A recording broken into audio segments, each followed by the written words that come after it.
Today we talk about how can you verify your account on your Pickup. We're going to figure out the solution on how you can do that on your app. All you have to do, you just go above your photo, click on it here.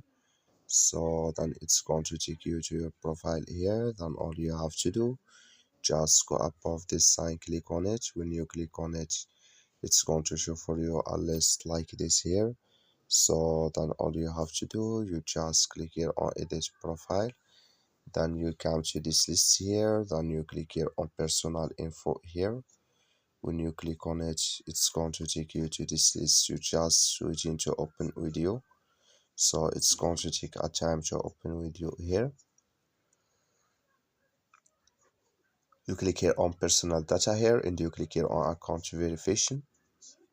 And here can you connect here with to verification your account on your VCAP. That's all you have to do. Thank you for watching. Don't forget to support us by liking and subscribe.